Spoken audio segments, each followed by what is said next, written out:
afternoon. My name is Wallace Gator Bradley, and I'm the host of the Bradley Report. I'm also the president of United in Peace, Inc. There's a lot that's happening across the country and in the city of Chicago. But first off, I would like to thank the chairman of United in Peace, Inc. for helping to put this show together. Okay? None other than my wife, who I love with a burning passion, and that is Terry Marsh Bradley. And I want to say, to God be the glory. Now let's get on with this story. The other day, I saw on the news where it comes out now that the president may have held back from America on the COVID-19 and how long he knew about it and said nothing about it because he made that choice not to inform this country. And now we close to possibly 200,000 deaths because of the COVID. I want you to listen to this. Don't take my word for it.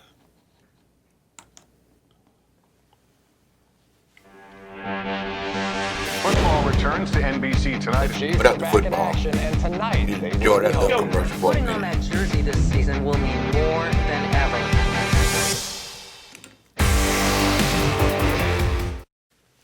So Don. let's talk about this Justice Department. Does the Justice Department now defend President Trump in the personal legal cases he faces? They're trying to, Don. Look, this is sheer lunacy. Here's the way it's supposed to work. If you're a federal official and you get sued for something you did on the job, for example, if the president got sued because he issued an executive order or signed a law, then the Justice Department properly represents you. But if it relates to something that you did in your personal capacity, a car accident, a contract dispute, then the Justice Department has no business. And look what's happening here. The president got accused of rape. He called the accuser a liar, and now he's getting sued for defamation. And Bill Barr and Donald Trump say, just another day at the office of the presidency. I mean, George Washington and Abraham Lincoln must be spinning in their graves. Have you ever seen the Justice Department get involved in such matters, a president's personal affairs or personal legal affairs or personal business affairs? No, this is a new low. I mean, every time you think Bill Barr has gone as far as he could possibly go to turn DOJ into the president's own private law firm to politicize DOJ, he goes a little lower. And Don, by the way, added bonus here, guess who's picking up the tab for this one? Don Lemon and Ellie Honig and everyone else who pays their taxes. DOJ is picking up this representation, and we are all paying for it. Wow. So it's free. I don't know. He's getting free advice or free legal, I guess, legal work from the taxpayers, right? It's Yeah, well, free to him, not free to the taxpayer. Yeah. Sure. Look, this is the opposite of what the Justice Department is supposed to do. The Justice Department is supposed to be dispassionate, non-political, and independent. And I don't know how much clearer it could possibly be what Bill Barr is all about, what he has turned the Justice Department into, and how he has really debased the Justice Department to just do whatever is necessary to get the president back, no matter how outrageous. the term I was searching for then would be legal welfare is what the president is on, and people complain about what they call welfare. The president's getting legal welfare right now. So we watched the Attorney General distort the facts and the law regarding the Mueller report, Ukraine, the firing of Jeffrey Berman, U.S. Attorney for the Southern District of New York, and mail-in ballot fraud. Is that happening here? What is going on? Yeah, Don, this is part of a pattern. This is nothing new for William Barr. This is what he has done through his entire tenure. This guy has no bottom. He will twist the facts. He will twist the law. He will make up garbage like this, whatever it takes to defend the president. It's no different than the way, like you said, he spun the Mueller report. He tried to squash the Ukraine whistleblower complaint. He jumped into the Flynn and Stone cases. He tried to fire the boss of my old office, the SDNY. I mean, there's no end to this. And I want people to understand, William Barr is different, not just in degree, but in kind from any AG who came before him. I served under 3 Republican AGs, 1 Democratic appointed AG. None of them came anywhere near William Barr's level of corruption and abuse of power.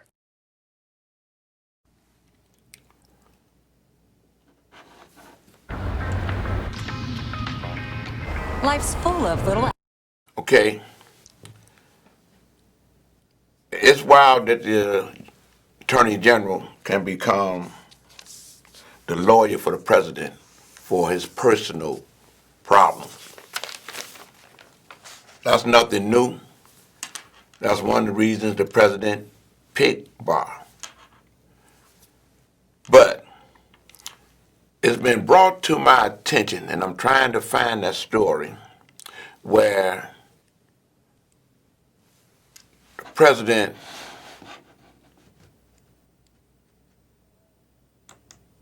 let's see if this is it. Where the president knew about the virus and did nothing about it.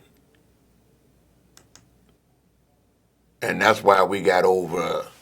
Referencing something he allegedly told Bob Woodward. It's on tape. It's on tape, Kayleigh. Well, The I'm reading to you what Dr. Fauci has said very publicly for all to see, and we can all play those video clips. I can get them in your inbox. President Yes. Trump on February 7th says it's deadly stuff about coronavirus. In private, on the record. In public, though, February 28th, he says, one day, it's like a miracle, it will disappear. Well, It's one thing to, as a public figure, not to try to incite panic. It's a very different thing, respectfully, to lie and mislead the American people about a crisis that has claimed nearly 200,000 American lives. No one is lying to the American people. One day COVID will go away. I think we can all hope for that day. We will have a vaccine because of this president tearing through bureaucracy to get a safe and effective vaccine. One day it will go away. That is a fact. It is not inciting fear. This president has expressed calmness from this podium, mobilized the greatest mobilization of the private sector since World War II, got more tests than any country in the world on COVID, a vaccine, which, by the way, it'll be a record for a novel pathogen. The timing of this vaccine, should we get it by the end of the year or should we get it even 3 years, which was the timing of Ebola? This president has done an unprecedented job dealing with COVID, one that Dr. Fauci even acknowledged. And like I said, I will get you that clip to your inbox. Yes.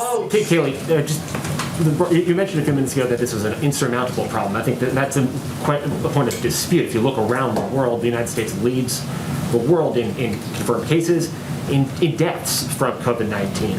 So doesn't the president have their responsibility for that record as well as the testing and the vaccine development that you're just talking about? No, when you've looked at the rest of the world, in particular the case fatality rate in the United States is about 3%. The world is 3.3%, the UK 11.9%, France 8.8%, Belgium 11.2%. And you can go through the various Western world countries that have dealt with COVID, and we've done a very good job. The case fatality rate notes that, and that's a testament to our therapeutics that the president has navigated. The U.S. is still towards very The top. case fatality rate is the metric that shows how well our response has done with therapeutics, and we are leading the world in having the lowest case fatality rate. It's a very important metric and one that's a testament, once again, to a president who ripped through barriers, getting us from Desivir, convalescent plasma, and other very good working therapeutics. And Kayleigh just mentioned the president is very focused on the response there. Then why did the president have thousands of people, many not wearing masks at a rally last night in a state that has limited outdoor gatherings to 50 people? Why is he going to Nevada this weekend to hold similar outdoor rallies, gathering these large numbers? You know, the president and his media persons, they constantly try to convince us in America that the president has really done something to inform America about the COVID-19. And all I've been seeing and all you've been seeing on the news is that the president knew about it and didn't enforce it And then you hear how much he hates Barack Obama and the policies that Barack Obama had in place when he was the president, even to the point that President Trump got rid of programs that was budgeted to help with the pandemic. We got less than 60 days before the next election. And like you heard the gentleman say, America is near 200,000 deaths because this President Trump, didn't authorize action on time to get ahead of this virus. Mr. Woodward, who is a renowned journalist, wrote a book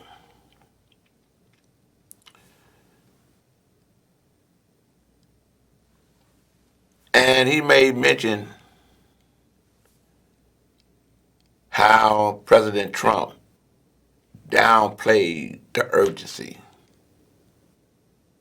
of this pandemic. But that's another story.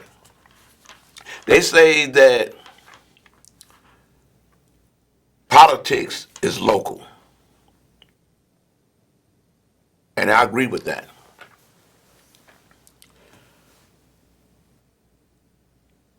We have a governor, J.B. Pritzker, who has the responsibility to deal with the COVID problem here in Illinois. They say the majority of the deaths in Illinois are African Americans. Across the country, they're saying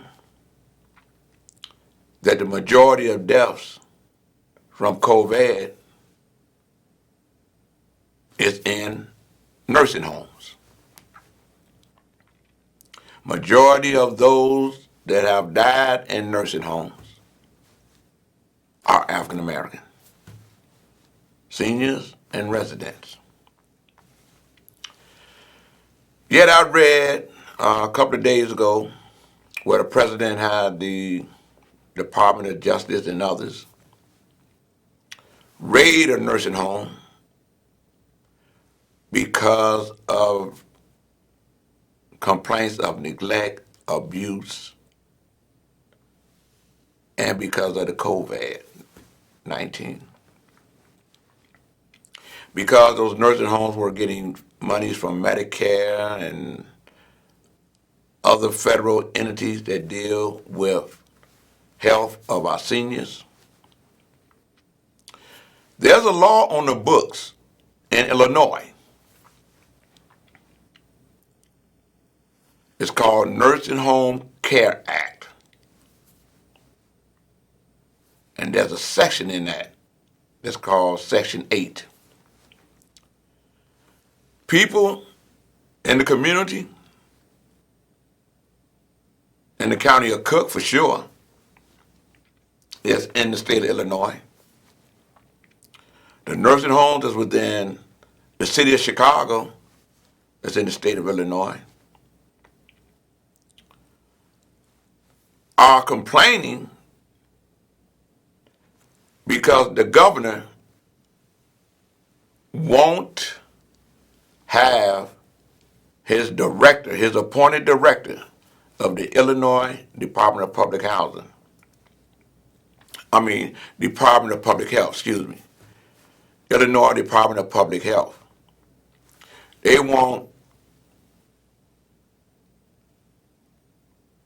enforce the Nursing Home Care Act. People around the country are trying to say that the President, Trump, is responsible for a lot of the deaths of individuals because of the COVID-19. Because he's the president, there's certain things he has to do and he didn't do. People in Illinois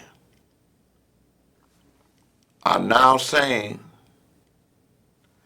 that the governor here in Illinois, because he hasn't enforced the Nursing Home Care Act, need to wear that same badge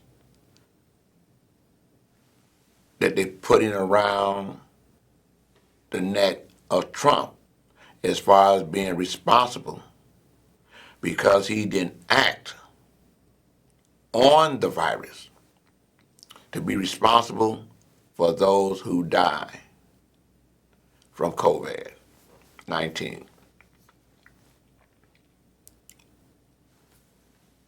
Here in Illinois,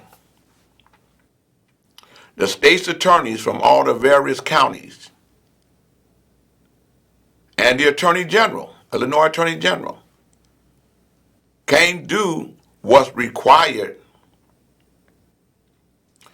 to go after the nursing homes in Illinois that aren't in compliance of the Illinois Nursing Home Care Act.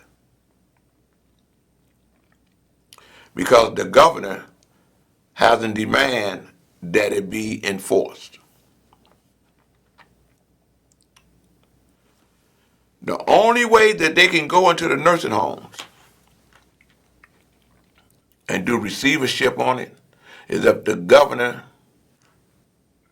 implement that law, especially against Salva Westchester Nursing Home and Rehabilitation Center that's in Westchester, Illinois.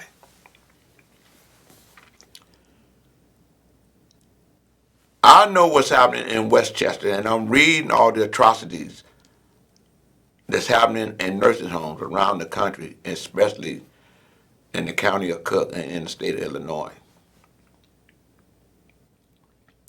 They're breaking all kind of laws. And we're hearing the governor every day give his daily briefing, and we appreciate his daily briefing. But one of those briefings needs to be where he's implementing the Nursing Home Care Act, Section 8.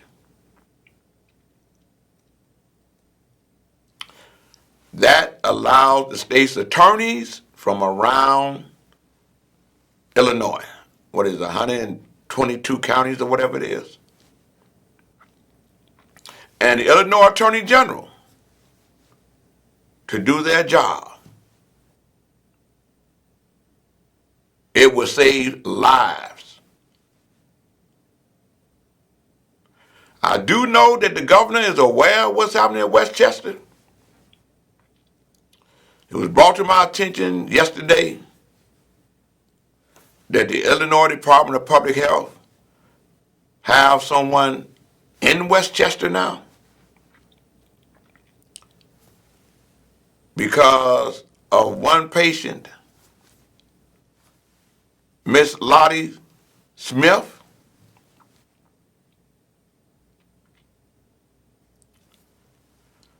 who had to be sent to a hospital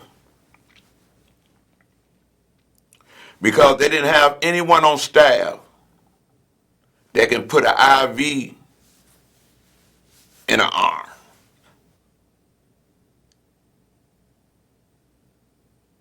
To the point that when she got to the hospital, they realized that something else was wrong where they couldn't really intravenously feed her because something was missing, wasn't there. So when they went into Westchester, they asked for about Miss Lottie Smith. She wasn't there because they had to rush her to the hospital. Everyone know now that Westchester don't have staff there, and they're supposed to have staff there. A lot of complaints was sent to the Illinois Department of Public Health by Miss Loretta Brady, including showing pictures where her mother was abused and because of neglect and the fact that she had caught COVID.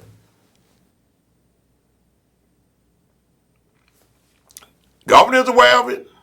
I know the Illinois Department of Public Health is aware of it, and their director is aware of it, and the governor is aware of it, because they fired individuals in the Illinois Department of Public Health, the deputy director, and some more people, because they weren't addressing the complaints. But the buck stops with the governor. Everyone is trying to figure out around the country, especially here in Cook County and in the state of Illinois, how is it that the nursing homes can keep getting away, breaking the rules, willfully neglecting the residents, especially the seniors, abusing the residents and the seniors, and nothing is done? The question becomes, why hasn't the governor enforced the Nursing Home Care Act? I've been speaking about this for weeks.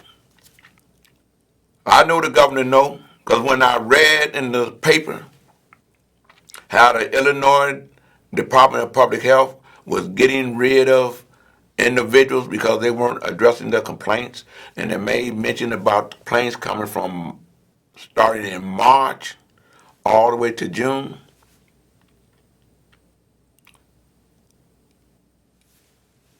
Those were the documents that we were sending to the Illinois Department of Public Health,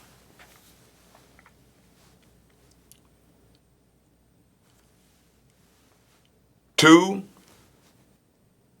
the, Deputy Chief of Staff, or dealing with the external problems, so that the governor's chief of staff would be aware of what is happening, and thereby the governor being aware of what is happening. And there was no action, and people have died in the Westchester nursing home because there were no actions.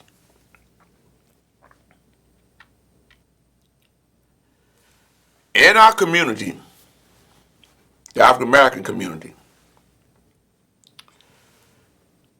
I'm not saying the governor is a racist. I support him. I supported him then. I fought hard for him to be elected. Very hard for him to be elected, because I felt he was the right guy at the right time to deal with the people's concerns, especially those within the African American community.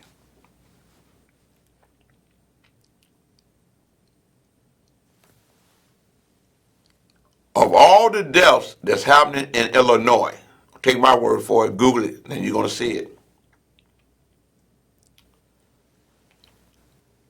More than half are African Americans that's dying. Half of the deaths in the nursing homes are half of the deaths. No, the deaths in the nursing homes because of COVID-19 is half of the deaths that's registered with the state of Illinois. And the majority of those deaths are African Americans. People come to me and Gator, you had us vote for this man. Can you let him know what is happening out here? And I do. Let him know. Through his protocol. Still, nothing has happened until here recently. And that's a good thing. But it don't go far enough. The governor need to do a briefing to let people know that he's hearing from the people. I know he's hearing because he had people fired from the Illinois Department of Public Health because they didn't address the complaints. So if you find them and you got people in Westchester, which is one of the nursing homes that was on a list that you had compiled of nursing homes that weren't in compliance. Senior citizen got robbed and it's been all on the news. I think she was 85 years old. The employee in there took her wedding ring and went to a pawn shop to try to pawn them. And got caught. So the Cook County State's Attorney is investigating that case because they're going to prosecute her. But the governor needs to enforce that law so the state's attorney and the attorney general, the state's attorney Cook County and the attorney general can go in there and put Salva Westchester Nursing Home and Rehabilitation Center under receivership until they get rid of all of those bad administrators that's in there. Because under their leadership, the residents, especially the seniors, are being abused, robbed, suffering from neglect, willful neglect, all the way to the point that they're dying in there. That's doing the governor's watch. That's on JB's watch.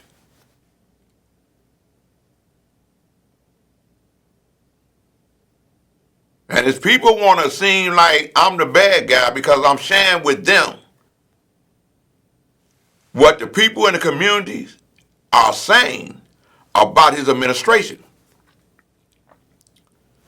He don't care about black folks is what they're saying to you, JB.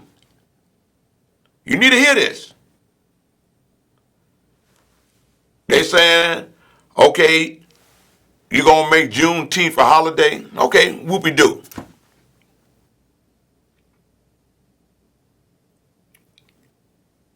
But why haven't you enforced the Illinois statute, a law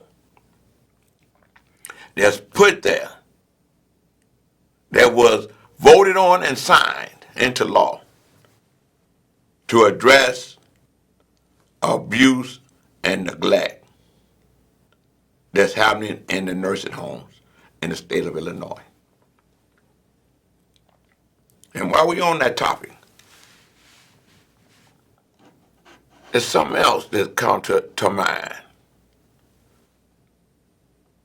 Again, black folks are not getting their just due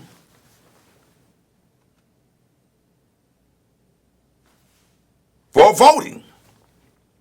I'm hearing it from elected officials. Their concerns are not being addressed. And I'm like, how could it not be addressed when he needs your votes to pass what he wants? Ain't no such thing as no quid pro quo when it comes to legislation. They got a new person that's over the Legislative Black Caucus. How are y'all letting bills be passed down there that don't include African Americans?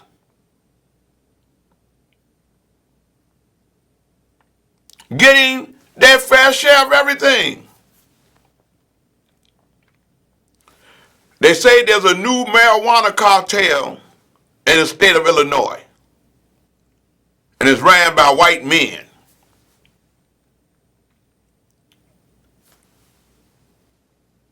Then they come back and say, okay, African Americans, because I've been in some of the meetings. It ain't been no diversity. Who is diversity? Who is diverse? That's not a person, place, or thing. The one that, it got to be close to $300 million.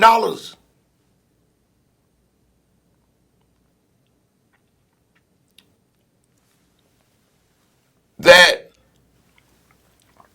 the white guys that got the marijuana game locked down has made. All those individuals that y'all gave pardons to in order to pass the law aren't getting the benefits of it when you say they should. Then you come with the second round so that it can get halfway fair or equitable. And when it came time for them to get it, the governor's administration put a hold on it because of COVID. And what do COVID have to do with the growing of marijuana or the righteous disbursement of marijuana? Reefer, so I keep it old school, you can understand that. When you see John Belushi getting a deal from a dispensary or whatever it is where he can bring marijuana or reefer that he's growing on his farm in Oregon somewhere. Then it comes down 75 new licenses.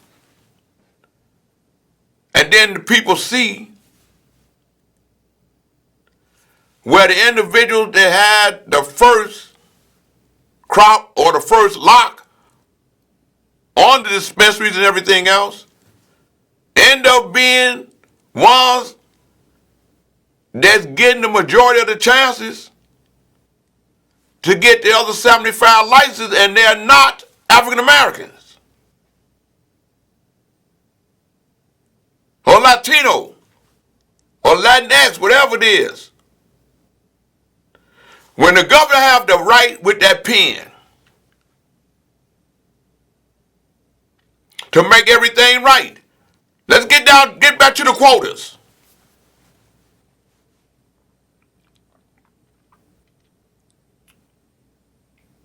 You justified the law and the signing of that law to help the majority of African Americans that were locked up. I want you to check this right quick. Pritzker urged to halt the lottery for new marijuana licenses, addresses orchestrated injustice of the application process. I'll read that to you again. Pritzker urged to halt the lottery for the new marijuana licenses, addresses orchestrated injustice. That's a crime. If injustice is being orchestrated, That's the criminality of something that's legal. We are under the weather from this oppressed system, this rigged system, in which the state representatives and the state senators were lied to. Says former state senator Ricky Hendon during a news conference that they had Tuesday.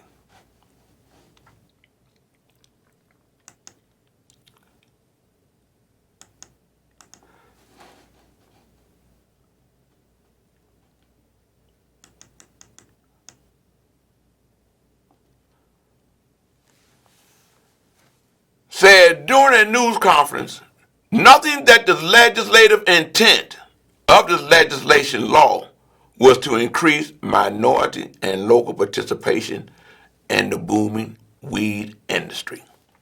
So they want the young brother that's on the streets, selling the nickel bag and dime bag, still end up catching the case to go back into the penitentiary when they done gave thousands of them pardons so they can become a part and take advantage of the legalization of cannabis, marijuana, reefer. State law offers additional points on applications to groups and individuals deemed social equity applicants for living in an area disproportionately impacted by the drug enforcement, having a past cannabis offense, or meeting other criteria. So I would think that the individuals that this state law was for should be the individuals that should be able to get the loans and the expertise and the resources to have the dispensaries. But when we find a total of 937 groups applied for the next round dispensary license, but only 21 applicants moved on to the lottery last week after receiving a perfect score. Now, who's the one that's making the decision that the score is perfect?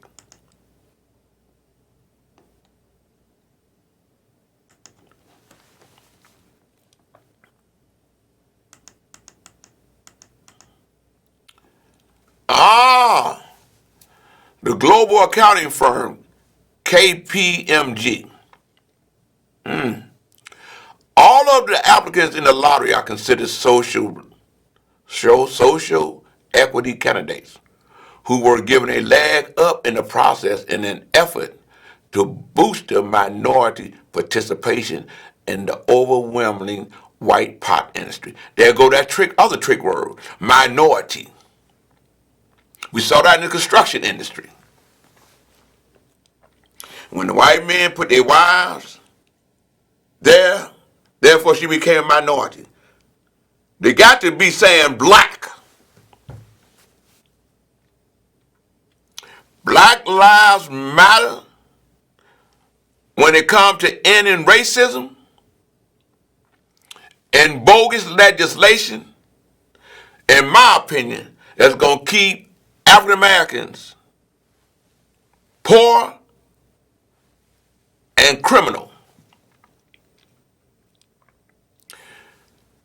As a finalist for the marijuana dispensary licenses, also works for a firm that graded the applications.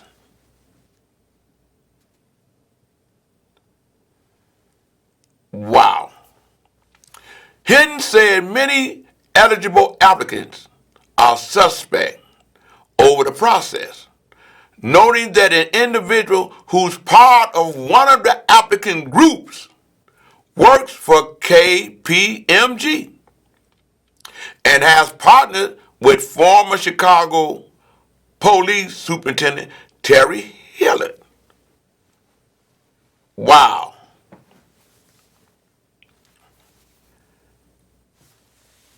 You know,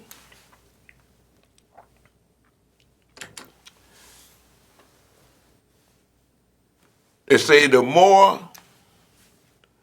we try to bring about change and fairness, the more things stay the same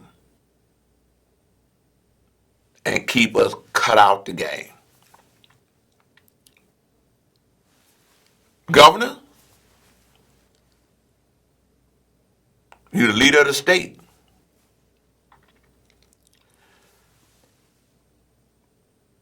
People are holding you accountable for making things right.